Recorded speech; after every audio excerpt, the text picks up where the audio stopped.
Hello everyone, আসসালামু আলাইকুম। কেমন আছেন সবাই? সবার সুস্থতা কামনা করে আজকের ভিডিও শুরু করছি। আজকে আমি বিফ টিকিয়া রেসিপি শেয়ার করব। বিফ টিকিয়া তৈরি করার জন্য আমি এখানে 3 কাপ পরিমাণ বিফ নিয়েছি। আমি ছোট কিউব করে কেটে নিয়েছি। এখানে আমি 1 কাপ পরিমাণ বুটের ডাল নিয়েছি।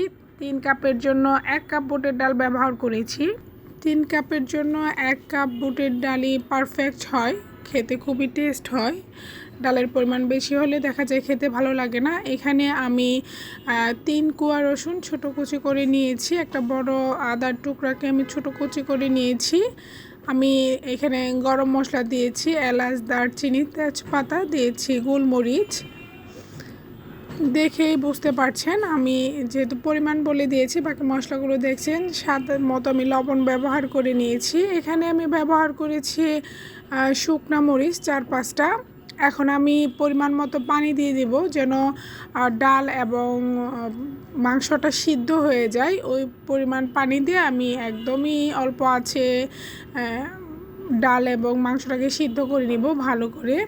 এখানে আমি 1 টেবিল চামচ পরিমাণ রান্নার তেল ব্যবহার করেছি। এছাড়া আমি আর কিছুই ব্যবহার করব না। আমি এখন একটা ঢাকনা দিয়ে আমি বেশ অনেকটা টাইম অল্প আছে আমি এটাকে রান্না করে নিয়েছি। আমি এর মধ্যে সামান্য পরিমাণ হলুদও ব্যবহার করেছিলাম।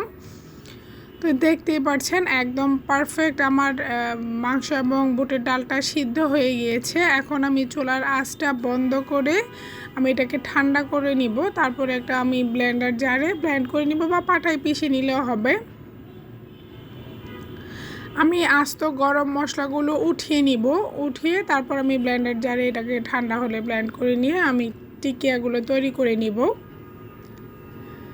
দেখতেই পাচ্ছেন একদম পারফেক্ট সিদ্ধ হয়েছে আমার এই বিফ এবং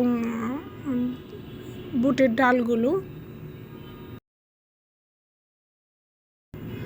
এটা ঠান্ডা করে আমি ব্লেন্ড করে নিয়ে আসছি। তার মধ্যে বলে নিচ্ছি, যারা আমার চ্যানেলটাকে সাবস্ক্রাইব করেছেন তাদেরকে অসংখ্য ধন্যবাদ। যারা এখনও আমার চ্যানেলটাকে সাবস্ক্রাইব করেননি প্লিজ চ্যানেলটাকে সাবস্ক্রাইব করে দিবেন। ভিডিওটা ভালো লাগলে একটা লাইক দিয়ে দিবেন।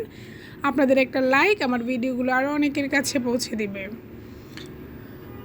এই যে দেখতেই পাচ্ছেন আমি সবগুলো ব্লেন্ড করে নিয়ে এখন আমি এর মধ্যে প্রায় 1 কাপ পরিমাণ পেঁয়াজ কুচি দিয়েছি। যতটুকু সম্ভব আমি মিহি কুচি করে নেওয়ার চেষ্টা করেছি। ঝালের পরিমাণ যার যার পছন্দ অনুযায়ী ব্যবহার করবেন। আমি এখানে কিছু কাঁচামরিচ দিয়ে দিলাম, ধনিয়া পাতা দিয়ে দিলাম। এখন আমি এখানে 2টা ডিম নিয়েছি। আমি প্রথমে একটা ডিম ব্যবহার করব। যদি পরবর্তীতে মনে হয় যে না বাইন্ডিংটা শক্তই আছে, তার পরবর্তীতে আমি আরও একটা ডিম ব্যবহার করব।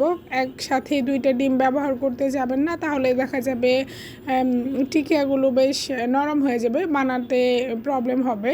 তো আমি দেখলাম আমার বাইন্ডিংটা বেশ শক্তই আছে। পরবর্তীতে আমি আরও একটা ব্যবহার করলাম। আমি এখন এক এক করে ভালোভাবে মাখিয়ে নিয়ে এক এক করে আমি টিকিয়াগুলো তৈরি করে নিব। আমার বাইন্ডিংটা একদমই পারফেক্ট ছিল। আমি এখন টিকিয়াগুলো তৈরি করে নিচ্ছি। আমি ছোট ছোট করেই তৈরি করছি, যার যার পছন্দ অনুযায়ী শেপে তৈরি করে নেবেন। আমি দুঃখিত আমি এগুলো ফ্রাই করে আপনাদের সাথে শেয়ার করতে পারছি না, যেহেতু আমি এগুলো রাতের বেলা তৈরি করেছি। আমি তারপরের দিন আমার গেস্ট আসবে, তো আমি তাড়াহুড়ায় ভেজেই ফেলেছিলাম, আমি ভিডিওটা করতে পারিনি। সবগুলো টিকিয়া তৈরি হয়ে আসলে আমি এগুলোকে ফ্রোজেন করব। চাইলে এভাবে ফ্রোজেন করে প্রায় 2-2.5 মাস রাখতে পারেন, কোনো অসুবিধা নেই। তো আমি এভাবে প্রায়ই ফ্রোজেন করে রেখে থাকি, আমার একদমই টিকিয়াগুলো নষ্ট হয় না। তো আমি তো ফ্রাইটা শেয়ার করতে পারছি না, পুরনো কথা আবারও বলে নিচ্ছি। যারা আমার চ্যানেলটাকে সাবস্ক্রাইব করেছেন অসংখ্য ধন্যবাদ। যারা এখনও করেননি প্লিজ চ্যানেলটাকে সাবস্ক্রাইব করে দিবেন, একটা লাইক দিয়ে দিবেন। আপনাদের একটা লাইক আমার ভিডিওগুলো আরও অনেকের কাছে পৌঁছে দেবে, আমি নতুন নতুন কাজ করার আরও উৎসাহ পাবো। বাই, আল্লাহ হাফিজ।